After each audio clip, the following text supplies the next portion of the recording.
Hello everyone and welcome back to the video. Today we're doing episode 2 of our beginner to 2k guide, where I take you from what should be a 200 elo player to a 400 elo player. Of course, this elo is purely figurative because we haven't hopped on the rank ladder, but this episode is just a continuation in our series meant to target absolute beginners and people who are completely new to the game. First of all, if you are new to the game, I welcome you to our awesome game and our awesome community, and I will be teaching you how to play from scratch starting now with episode 2, where we will actually have some proper gameplay this time around. On the agenda today, we're going to be doing a little bit of theory where I show you guys the absolute basics of Age of Empires 2, as well as some of the, bare bones, the skeleton of what you need to know before hopping into a ranked game, like the 4 resources, the different ages, how to win the game, what is the civilization, etc. And then I'm going to go ahead and show you guys how to beat the standard AI, as well as how to develop some basic principles and some basic tricks to help you play the game at a very basic level. I hope that sounds great, and before I go ahead and hop into my method of learning, I want to quickly highlight what you can do in game if you want to learn the game from scratch. They have a very reasonable option here when you click learn to play, and you have a couple options. You can learn the basics, which gives you a tutorial campaign, the William Wallace campaign, which is just 7 missions that teaches you how to play the game from scratch. Or you can go ahead and click the advanced techniques, which will take you to the art of war section, and that just gives you a few different scenarios where you can develop your tactics, develop your strategies, and learn a few more advanced tricks, or techniques in this case. Now, learning the game through this way is definitely not a bad way to go about it. However, my approach would be a little bit more practical and a little bit quicker, because I will be focusing my learning of the game, or my teaching of the game, on a purely 1v1 setting to help you learn how to play the game from start to finish, and teach you guys how to win, and then eventually how to get on the rank ladder and have success. So I feel like I'll go from a more practical perspective, but if you want to learn a little bit on your own, these resources are very solid and definitely worth checking out. With all that said, let's go ahead and talk some theory, and then I'll show you guys how to take out the standard AI. Let's go ahead and get started. Alright, when it comes to the absolute basics of Age of Empires 2, there are a few things you need to know that are beneficial to know before you even hop into your first game. Now, I will mention that a lot of you guys watching this are probably old players or returning players, or even players that have kind of played the game in the past and are familiar with how it works, but just haven't touched it in a long time, or have never played against real people and just played the campaigns or something like that. This information will be very helpful for you guys. Even though you probably know most of it, it's still worth watching just to make sure you don't miss anything, and just to make sure you're coming into the game with a proper skeleton, because again, the point of this is not to develop any bad habits. So there are 4 ages to a standard game of Age of Empires 2. Every game starts from the Dark Age. You have a very basic economy in the Dark Age, with the main focus being to get some villages out in the field. There's very minimal military activity, so you don't have to worry about getting raided. The only military that can be made is a militia, which is just a basic infantry unit that doesn't do a whole lot of damage and can be fought off with your villagers. So with military out of the way, the main focus is just to develop your economy and get to the next age. You do that by herding animals, taking the boar, the sheep, the deer, as well as the berries. In this age, you're not really worried about farming, but it is an option in case the animals you have are not enough to get you there. The main goal is usually just to get the feudal age as fast as possible while having a reasonable economy and a good setup. Moving on to the feudal age, you now have a transition to a farming economy, mostly because a lot of your basic early game hunt is going to start running out, and so you need to transition into more long-lasting sustainable economy like farming. You also have decent military activity, allowing you to train basic troops like the archer and the scout, and you have some basic defensive fortifications like the palisade wall and the watchtower. These defensive fortifications will keep you safe for the time being, but are not very good as the game progresses, as the later units will be able to take them out with relative ease. Moving on to the castle age, here's where you have the big economic development. This is where you're able to make extra town centers and really start making a lot more villagers and expanding your territory as well as your economy. You also have very strong military options like knights, crossbows, and cavalry archers, as well as longswordsmen and pikemen, and you also have basic siege weaponry like mangonel, scorpions, and battering rams. This is the first age where you get strong defensive fortifications, where you get proper stone walls with full HP. You also get the castle, and you also get access to fortified wall at the university, giving you the chance to actually defend your base with buildings. Then we move on to the imperial age, where you have massive expansion, very strong military like the paladin, like the heavy cav archer, some unique units. Then you also have very strong siege weaponry like the trebuchet, the bombard cannon, the siege ram, and then you also have the strongest defensive fortifications with the highest HP castles, bombard towers, and keeps.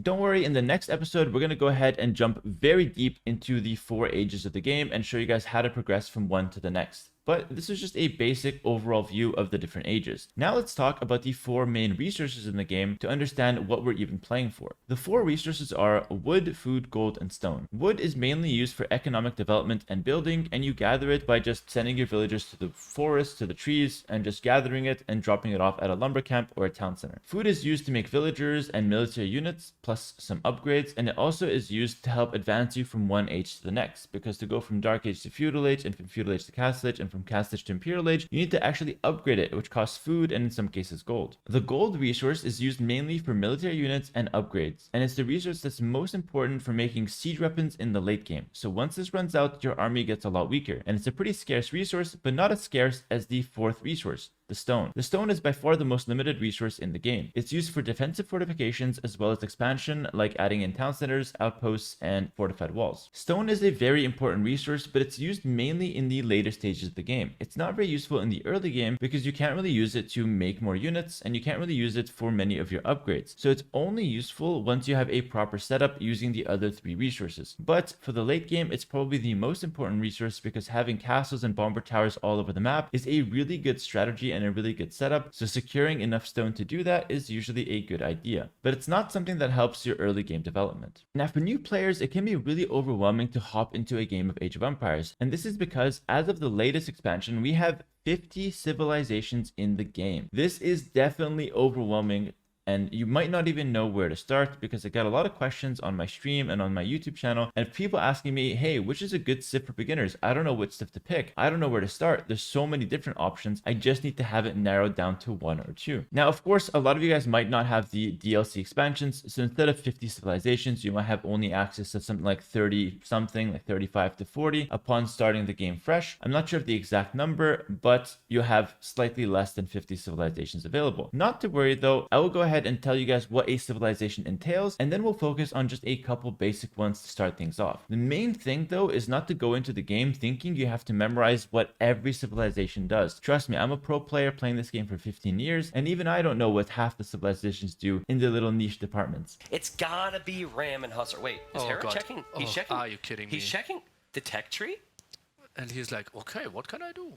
So we just have to understand the holistic view of what a civilization is, and then just focus on a couple to learn properly. So of the 50 civilizations in the game, each civilization has the following: a few civ-specific bonuses that only they have access to. They have at least 1 unique unit, usually found at the castle. Well, definitely found at the castle. Sometimes they'll have more found at the dock or found at the barracks or whatnot. Then they have 2 unique techs, one available in the Castle Age and one available in the Imperial Age, and both of these will be researched at the castle. And they also have 1 team bonus that affects everyone on their team, including themselves in a 1v1 setting. So you always get this bonus if you're playing the civ. Then you will see the civ tech tree. This is definitely the most overwhelming part at first, and I highly suggest not trying to memorize it for any civilization, even the ones you're trying to master. This tech tree just tells you what your civ has access to. Some techs will be locked, therefore being unavailable for a certain civilization, and some civilizations will have a wider tech tree, more techs available. But just because you have more things available, it does not mean your civ is stronger. It just gives you more options that you can go into. So if you like a flexible civilization, take one that has the most available. If you don't care to have a flexible civilization and you want a specific cavalry-based civilization, then just go ahead and take a civilization that specializes in cavalry and forgo some of the other options. So it's really up to you to decide what you want to play for, and then just find a civilization that has a matching tech tree. I highly recommend looking at the overall themes of the civilization, like what civ is an archer civ versus what civ is a cavalry civ, rather than trying to go through the tech tree manually and trying to figure out what they do and what the options they have are. Some civilizations will also have access to regional units, like for example the Mesoamerican civs that get eagle warriors instead of cavalry. This is a very distinct feature to the Incas, Aztecs, and Mayans, that they get access to eagle warriors, no other civ gets access to them, and as a downside, they don't get access to any cavalry units. There are a few other examples of this in the game, but again, it's not worth memorizing. I just want to make sure you guys are aware that this is indeed the case for certain civilizations. So when it comes to picking what civ you want to play, I recommend you just pick the one that stands out to you. You can pick it based on,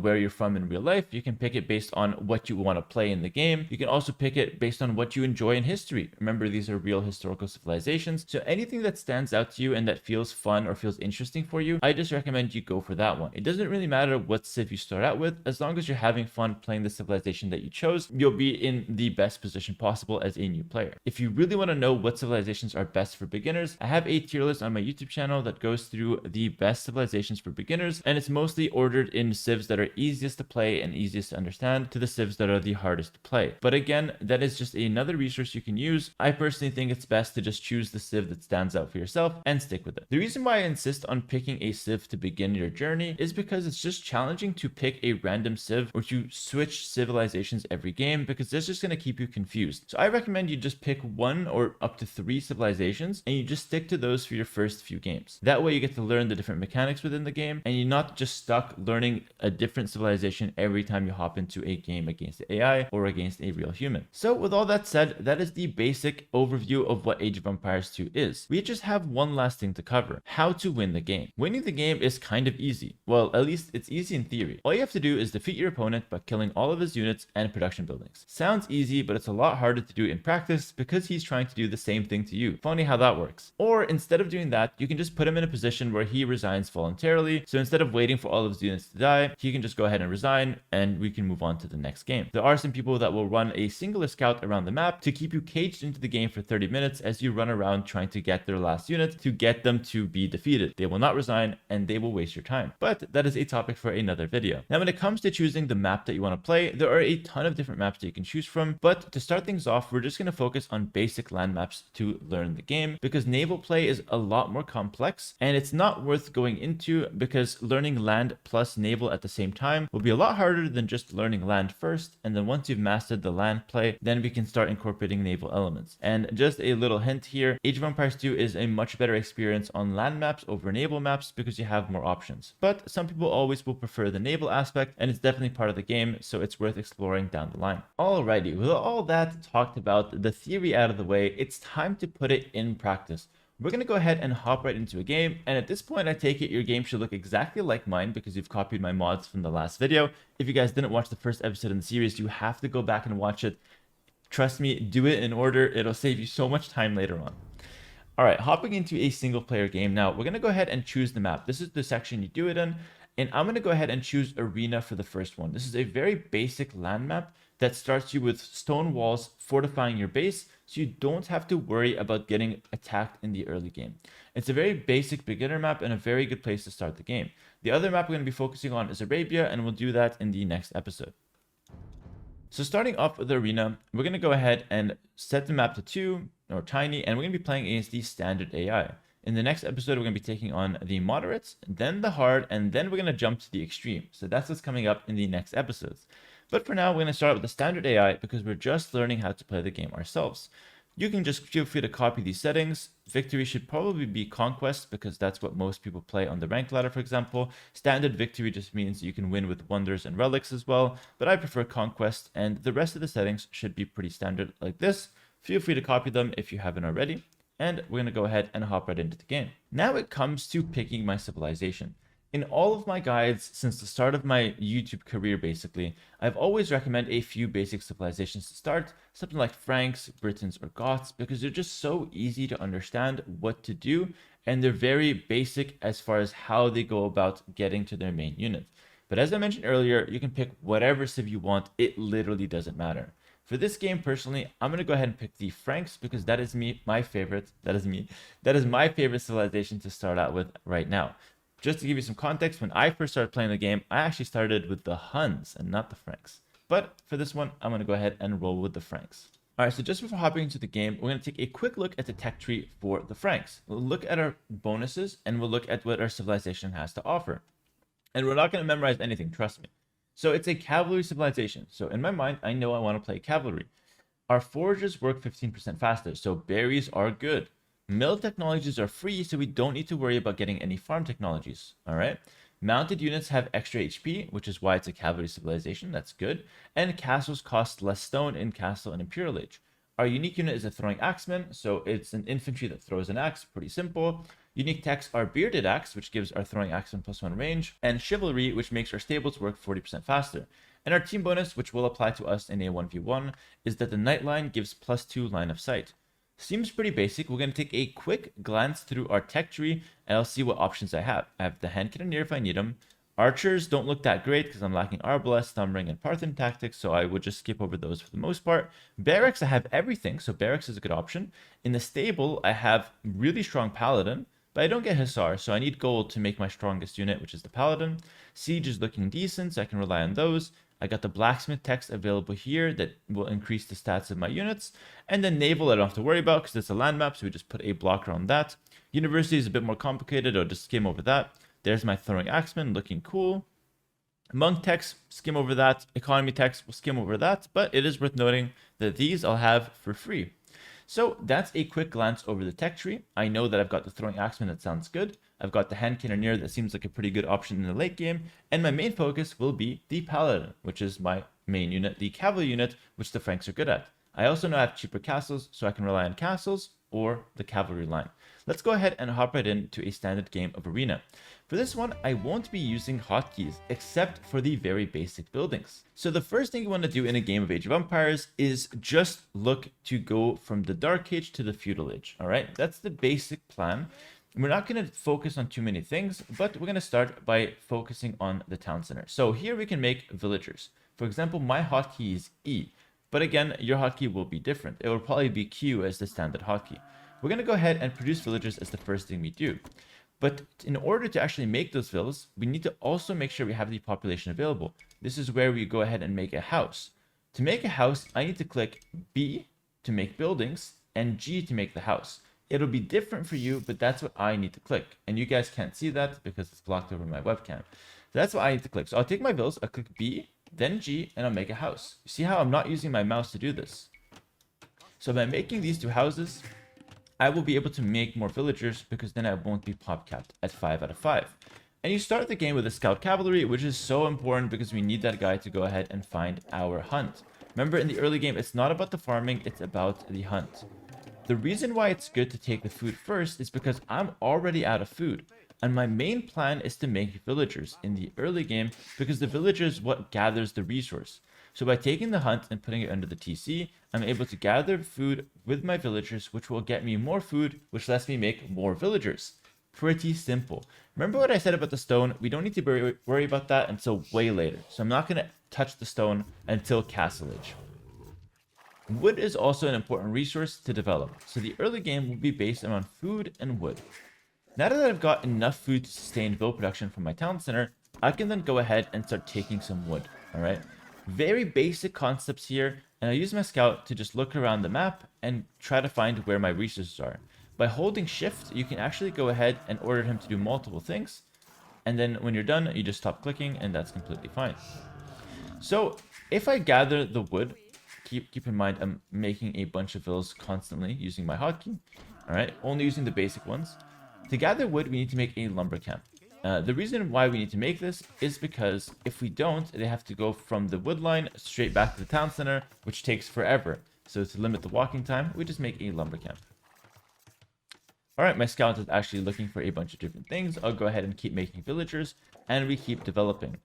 Shift Q can also be used on villagers, and this is a more advanced tip, but if you want them to go from this one to the next, you can just click them and Shift Q onto the next one. By doing that, they're not going to touch this guy, even though I put him really close, they're all going to go to this one. Same thing here, I go ahead and click hold shift, right click, and there you go. They are nice and centered. Of course, that's a very advanced trick, and you don't need to worry about it until way later. Okay, so now I've got 4 on wood, and that's pretty good, but keep in mind, I need to make another house very soon. So what you can do is literally pull any villager. It doesn't need to be a new vill. You can go ahead and make your villager, or take any villager and make houses with her. Notice I'm using my hotkeys to make the houses. The alternative is just clicking buildings, clicking house, and then placing it. Both work.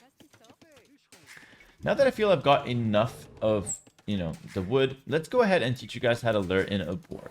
This is why I say that my method of learning is more practical than some of the ones in game, because I show you the skills that you need to actually develop. Once you hit the boar once, you run your ass back to the town center, because this boar will actually hit your villager, potentially killing it. Once you get back to the town center, oh, this is bad, you have to garrison into your town center or else you lose the vill, and then you use the other vills to go ahead and kill the boar right under your town center. Once the boar is killed, you can use the set gather point and ungarrison your villager, and then you're back to square one, but this time you have a 400 food rhino under your TC. For context, this has 150 food, the rhino's got 400, and the rhino is actually gathering faster. Sometimes though, you won't have a rhino, you're going to go ahead and you're going to have a boar instead with 340 food, but the point is the same. Other resources around, take a look. I've got the berries. Those berries are quite nice. We can go ahead and make a mill near those berries. All right, take a look. Kind of like I've got the lumber camp. You need the mill to gather food. Or I can go ahead and make a mill near the deer.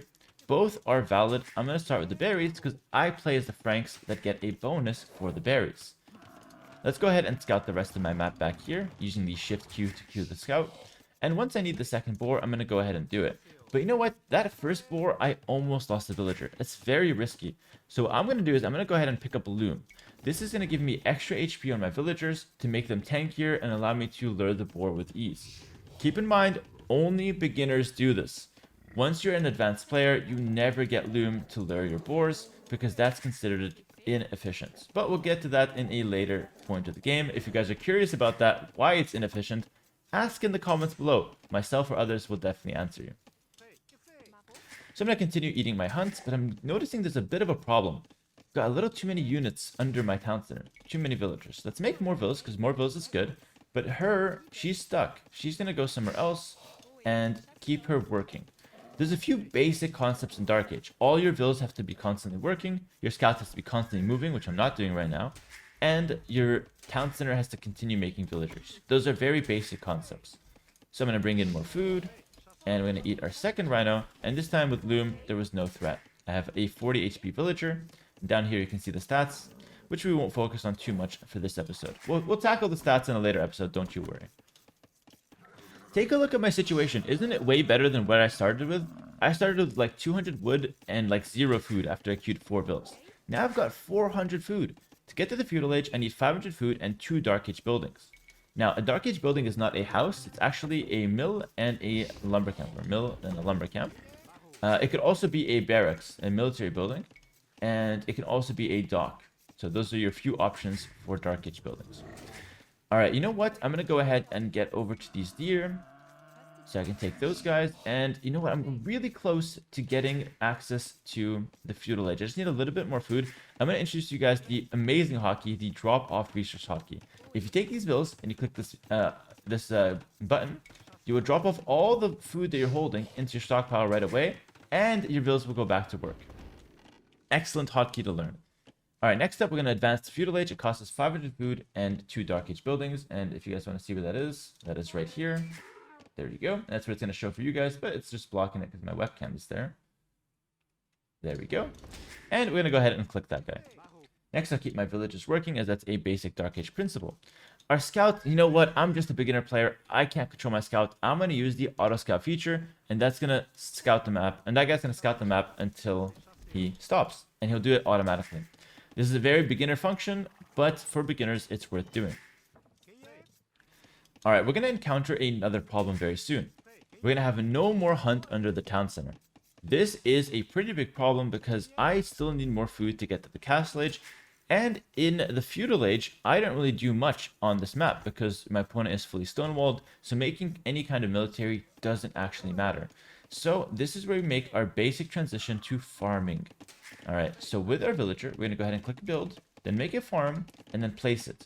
The farm is like any other food source. You drop it off at the mill or you drop it off at the town center. I also noticed another problem. I need to make a few more houses. So let's go ahead and use the villager and make some houses. I can shift Q her to make multiple houses, so I don't have to worry about that for a long time.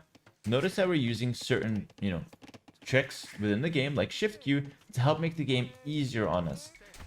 All right, we can go ahead and garrison, send it to the other side. All of these functions with the TC you'll learn over time. Like, for example, you have this function, send villages back to work, puts them back to where they were. You have ungarrison, you have all those back to work, and you have the town bell. All these do different things, but you'll learn them over time. Okay, now I gotta start farming. So I'm gonna use my hotkey, so build and make a farm and then place it. For me, it's BF, so BF. Look how fast I can do it. All right, there we go. Place them really nicely around the town center. And you might be thinking, there has to be a better way to do it. I can't just click BF every time I want to make a farm. It takes forever for me to do it. There is a better way. You can just take a villager, hold shift over a town center or a mill, and spam farms. That's called auto farming, and that's a really good way to get a bunch of farms down. Hold shift and just left click over a farm or town center, and you'll know you're activated the shift when you see the green thing like that. Now I'm not holding shift, now I'm holding shift, and that's how that works. So in the feudal age, we're transitioning to a farming economy. That's the main point of this, age, and that's what we're trying to achieve. I haven't touched gold for now. Why? Because gold as a function is only good for military and upgrades. It's not for early game development. But I have to talk about something before gold. I gotta talk about the eco upgrades. These just make it so we gather more resources. As a general rule, you always want to get stuff that lets you get more resources. That's why we went ahead and made more villagers, because the more villagers we have, the more resources we gather over time. Let's go ahead and pick up this upgrade. And there's one in the mill, but I already have it. That's my Frank Civ bonus. All mill upgrades, all farming upgrades are coming in for free, so I don't even have to worry about those guys. And that's why the Franks are a nice civilization. I'll go ahead and make another farm. There we go. Oh, these mills are idle. Okay. Well, I can make farms around the mill. Why don't I show you guys that? There you go. But I'm running out of wood. You know what? That's a problem. So I'll make these 2 farms, and these guys I'll send to wood. Notice how you're always trying to get resources that are good for you. Alright, so with these villagers, I no longer have enough wood to make more farms. And I no longer need more farms because I got so much food. So it's time to go to wood. But hold on. Only wood and food. I'm going to start needing some gold very soon. 200 gold to the castle age. I only have 150. So I need to get to the castle age. I'm going to go ahead and make my mining camp here. So like the lumber camp is used for wood. Mill for farms and berries and hunt. Mining camp is used for gold. Now, it is worth noting at this point, the town center can gather any resource. So a town center can be placed on gold, it can be placed on stone, it can be placed on wood, it can be placed anywhere. It's basically the universal drop-off. Alright, we have this upgrade, the gold mining upgrade. Let's go ahead and pick that up, because it's always good to get these upgrades as a general rule of thumb. And the stone mining upgrade, should I get that one? Well, I'm not mining any stone, so maybe I shouldn't waste time on it. That's probably some good logic. If I was mining stone, I would get it. Since I'm not mining stone right now, I won't get it. I'll get it later. Seems pretty simple to me. Alright, things are working pretty well, but what do I need for castle age? Obviously, my webcam is blocking it right now, but I need 800 food, 200 gold, and 2 feudal age buildings. Alright, so what's a feudal age building? Because I have the food, I'm getting the gold, now I just need the buildings. Well, you have a bunch of options. You have the 2 basic ones, which is the blacksmith and market. So we'll go ahead and place those. So blacksmith and market. We'll get to the function of these buildings later. Some of you might already know, and you can explore them yourself to try to figure out what they do. It's pretty straightforward. And what about military? Maybe it's good to make some military. Well, I can make a barracks. I can't make a stable for a barracks. Stables where the knights come out. And hey, wheelbarrow. This gives villagers... Let me raise my camera actually so you guys can see this. Maybe that's a better way to do it. Perfect. Alright, so this gives villagers plus 25% carry capacity and move 10% faster. That sounds pretty good. I'll go ahead and pick that one up because that is an economic upgrade. For example, what does Town Watch do? Buildings plus 4 line of sight. That sounds pretty good. I get to see more of the map, but that doesn't help me get more resources, so I'm not in a rush to get it. Now that I've got the blacksmith and the market down, you can see that I now have enough to go up to the castle age. And what's cool is that you don't have to wait till wheelbarrow is done. You can just queue up castle age right now. So simple. I love how that works. My economy is working perfectly. My scout has scouted the entire map. Can we take a look at this? Gold, chickens, relics, so many resources. Hera, why don't you expand out of your walls and take some of these resources? They're for free. The reason I don't is because if I go beyond my walls, I risk losing my villagers to enemy aggression. So we will expand slowly over time, but we're not in a rush to do so. So now we're up to castle age. Let's start thinking of some basic military. So maybe that can help me expand my base. You have a few options here, but remember, I'm a cavalry-based civ. So I'm going to go ahead and stick with the stable, alright? So I'll make a stable here, and like I said, I'm not going to use hotkeys for everything. I want you guys to learn your hotkeys, but I recommend you start by learning the farm hotkey, the house hotkey, how to make a villager, the basics. Don't overwhelm yourself by learning every hotkey in the game, because the blacksmith and market, usually you only make like one every game, so you don't need a hotkey for that right off the bat. For me personally, I have pretty much everything in the game hotkey, but I did it over time. You want to learn like 2-3 hotkeys a session max as a new player, and really learn them. Like once you learn a hotkey, don't ever place a farm without using the hotkey. Always use your hotkey. That way you learn it. So I made a couple stables, and the reason you make 2 and not just 1 is because you can make units twice as fast. I can make the scout cav, but remember, the scout cavalry is not the strong point of the Franks. It's not a bad unit, but I don't get access to Hussar. The strong one is the knight line. We saw it in the tech tree earlier, the paladin. So we're going to make knights available in the castle age. If you want to upgrade your units, you're going to need to get the upgrades from the blacksmith. It's very simple. Forging will affect infantry and cavalry, giving them +1 attack. This one, the scale barding armor, will give cavalry +1 melee armor and +1 pierce armor. So these are the ones that affect your knights.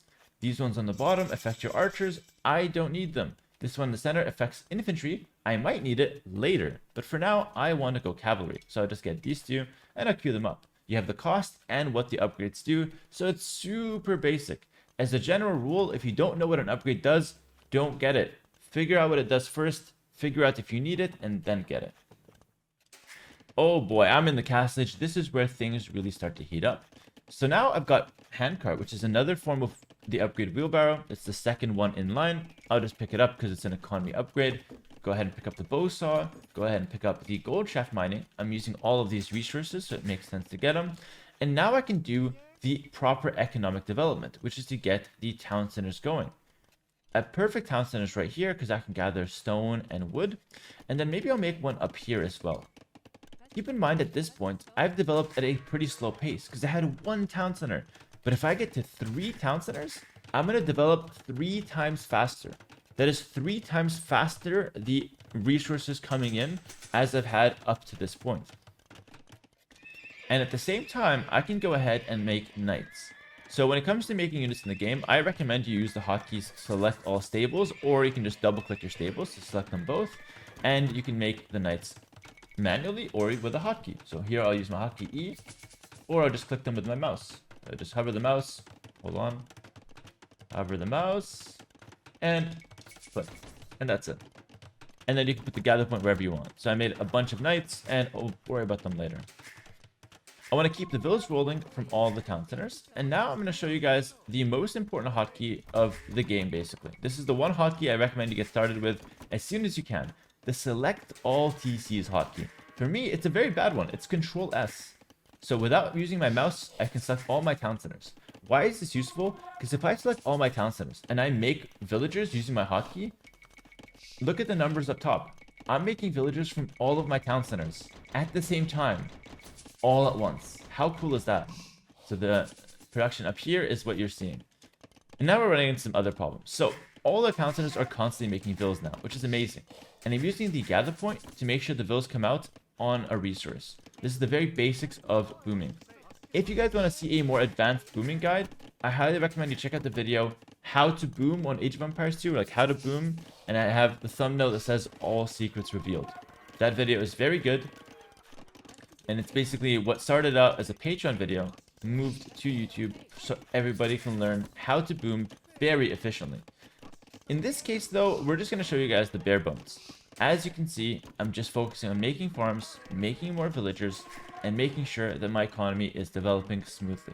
That's the very basics of the game. Now I'm starting to touch up a little bit of stone. Why? Because I'm in the castle age. And if I get enough stone for a castle, how much do I need? I can check. 553. Okay, if I get enough stone for a castle, I can make a castle. Strong defensive building. Lets me make my unique unit. What's there not to love about the castle? At all points, you can be tracking your progress up here. So here I'm noticing, wow, I'm getting really close to my pop cap of 75. I have to make some houses. So I'll make house, shift. There we go. Just like that. Same thing here. I'll bring my bill. Make a bunch of houses. And I make them nice and neat in the back of my base so that they don't die on the front lines. What you can do here is just make another lumber camp to make them more efficient. You can go ahead and make more farms by just auto-farming around your town center. So one thing I like to do is just take 8 vills off of wood, make a mill, make a bunch of farms, and when you're done, you just right-click the mill. Once they finish the mill, they then go to the farms. So what's the goal here? What am I doing with expanding my vills? So I said it earlier, the main goal here, and I'm going to show you something really cool. You just click this, toggle auto farm reseating. Don't have to worry about anything anymore. You can also make this as the default setting from the settings option to make it always start the game with auto farm seating on if you want to make it a little easier for yourself. So again, not making any more villas. I select all TCs, shift, make villas, and there we go. I'm stacked up. The point of making all of these villas is just to get in more resources, because the more resources I have, the better it is for me. The better it is for me. Like, simple as that. I'm gonna have more resources to make more military.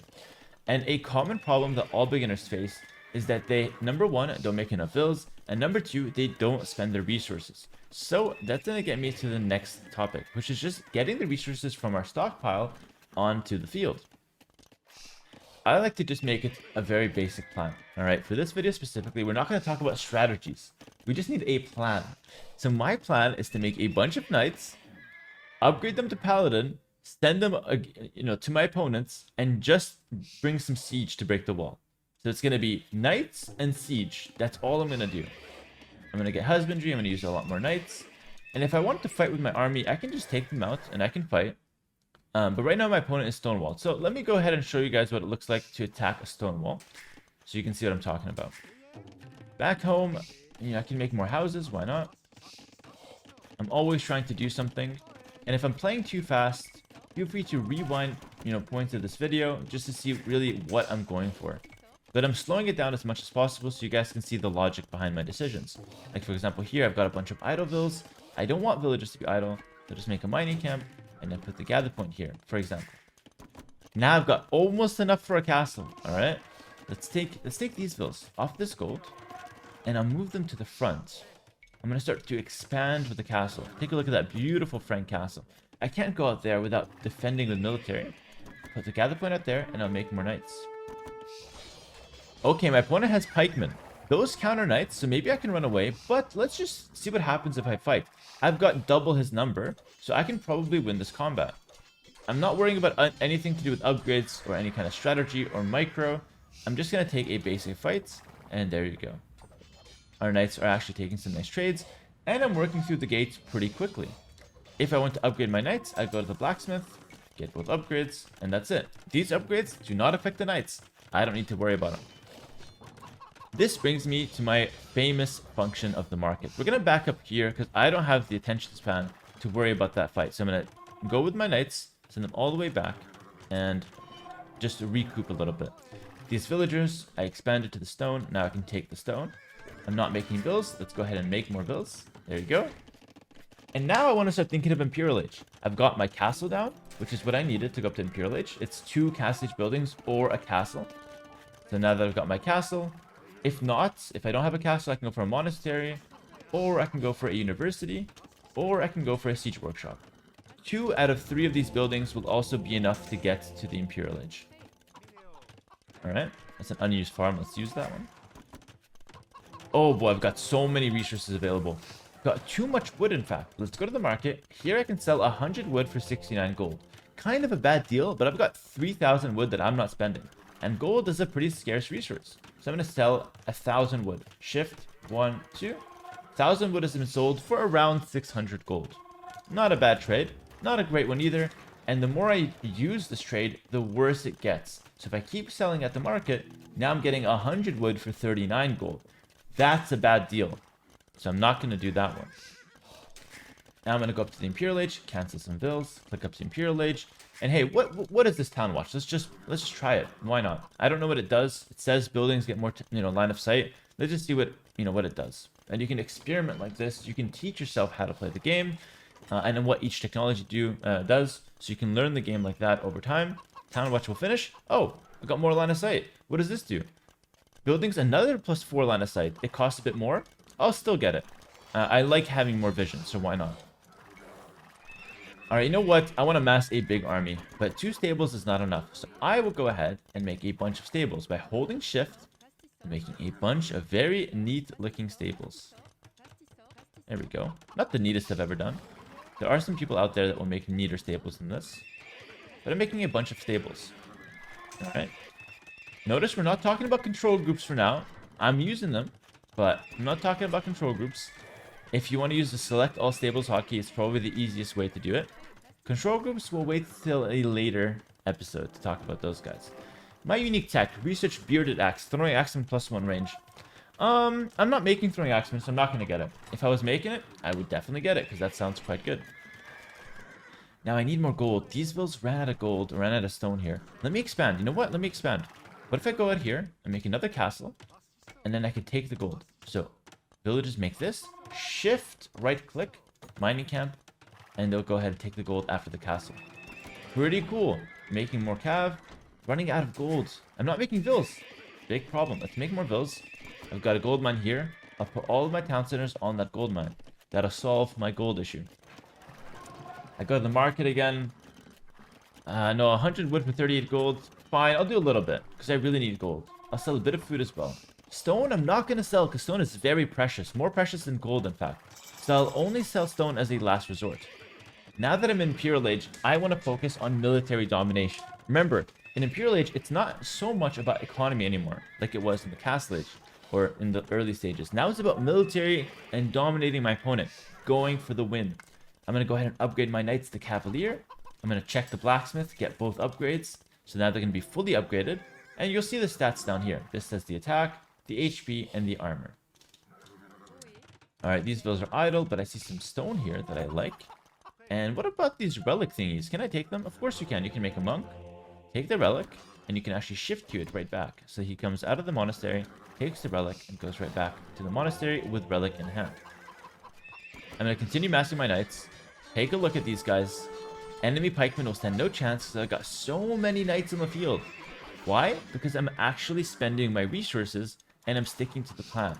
This is why I say for the early game development, or like for the early stages, sorry, not early game development, for the early development for yourself as a player, don't worry about making strategy and countering enemy units. Focus on just making a plan and executing that plan. My plan was Paladin. I'm going to upgrade to Paladin. You know what? Chivalry. This affects stables. I'm going to pick that up. Conscription. This affects military buildings and they make them work faster. So I'll pick that one up. I don't need anything from the university right now because it's mainly for like defensive stuff or some siege or for range units. But again, you can experiment through these, read what they do. Maybe I can get Fortified Wall actually. Fortified Wall, I already have stone walls. That would beef up my defenses. That would be pretty cool. Nothing to expand to in the bottom because I'm just looking for minerals. But I can continue expanding on top. So maybe I can do another castle on top. And then continue expanding to take more minerals. Pretty simple game plan. Alright, let's go ahead and make more units. A standard game of Age of Empires goes up to 200 population, by the way. And so we're going to go ahead and do that. Get up to 200 pop. This guy's going to get the relics. That's pretty cool. Alright, now my villagers, or my town centers are idle. Because I'm getting close to 200 pop. I don't really need more villas. I've got 124. Most beginners, they don't make 124 villas. That's why learning through my way is going to be way more practical. Because you don't learn all the bad habits. Beginners always stop making villas around like 60. For some reason, I don't know why. So if you learn with me, you'll learn some really good habits and they'll stick with you. So I'll make a mill, bunch of farms like earlier. Just because I want a bit more food. I don't need that much wood. Oh my goodness, I've got a huge massive paladin. Look at the stats. A knight had 100 HP or 120 HP with 10 attack. This one is 192 HP with 14 attack. So much more armor. And it's actually plus 4 attack, so it's 18 attack. Let's go ahead and send the paladin to my opponent's gates. And let's see how he's able to hold it. Alright, I can make more paladin. Again, I haven't even used a siege weapon. It's just a very basic plan executed properly. Alright. Make sure you get to 200 pop, guys. Don't be shy. The more units on the field, isn't it just cooler to have more units on the field? So you want to get as many units as possible. Opponent is stupid. He opened the gate. But I'll just kill it just in case. And yeah, the gate got destroyed. Now we're killing all his pikemen. Why? Because we got way more units on the field. So standard AI will stand no chance. And now you enjoy. This is what we've been building up to. Now it's the fun part. How do we win the game? By defeating everything our opponent has. All his units and all of his military buildings. We'll start by killing the town center. We'll send some villas or some paladins all over the place to kill his villagers. There we go. And we're just taking out everything. And my opponent will actually resign. And he gives a little excuse here. He cannot comprehend his folks' speech. He didn't understand what his villagers were saying. He wasn't watching my videos. He was trying to talk to the villagers without watching my videos, so he didn't even know what they were saying. Imagine if you guys jumped into a game, all right, without watching these guide videos. You wouldn't even know what your villagers are saying. You try to speak to them, they're not talking the same language, you don't understand what they're saying, and nothing makes sense. So this was a very basic example of how to beat the standard AI, how to go from literally 0, when I take a look at our base, remember how we started in Dark Age, to what we have now, a fully functioning farming economy, taking all the minerals on the map with expansions using castles, which are cheaper for the Franks, so it makes sense, going for the one unit that my Civ thrives for, and winning the game with that unit. No strategy involved, no build orders involved, nothing of the sort. Now we're going to go ahead and take a look at the achievements if you guys want, so you can get to see how well you did. We killed 38 units, lost 4. You can go through these, see how much you collected. You can also see how fast you got to the next age. You can actually compare, so in a game, you got to field age 13 minutes. You can actually try that again and see if you can get a faster time, see if you can get the cast age faster, imperial age faster. So you can actually compare with yourself and see if you are indeed getting better the more you play. You can see the society stats, and then at the end you can see the timeline, which was very one-sided, okay? So that's going to do it for this video. I'm going to return to map. I do want to give you guys a few additional resources if you want to jump the line and get better yourself. This was a very basic example. Stay tuned till next week where we take it a step further. We'll add in a few more hotkeys. We'll start talking about what to do in the different ages. We might start talking about, certain whispers of a build order, of a strategy, of a structure to our game. But for the time being, we'll take it step by step. If you guys want to get better and get access to all of my exclusive guides, very similar to videos like these, but a bit more advanced to a lot more advanced. I've got a big range of different levels to the videos. You can check out my Patreon where I have all the exclusive guides, the color-coded PDF with all the strategies and builders that I use in pro games, color-coded and made basic and easy for you guys to follow, so you guys can jump ahead of the line and get access to all that information to help make you a better player and help you climb the rank ladder faster. There are a bunch of different tiers that you guys can pick from, and you guys go ahead and check out the tier that fits the best for you. But if you don't have the money to go ahead and pay for a service like Patreon, don't worry. This YouTube series will give you all the information you need to take you from start to finish. The Patreon is just there if you want to support me, number one, or if you want to just take your game above and beyond, or if you want to learn faster than what I'm teaching you once a week on these videos. That's going to do it for this video though. I hope you guys did enjoy. The link to the Patreon is down below if you guys are interested. And if not, make sure to like the video, subscribe, share it with a friend who's new to the game. Tell them to start at the start of the series, of course. They take it step by step. And as always, I hope you guys have a great rest of your day. I'll see you guys in the next episode in a week from now. Feel free to check out some of the other videos in the meantime. Take care. Much love as always, and peace.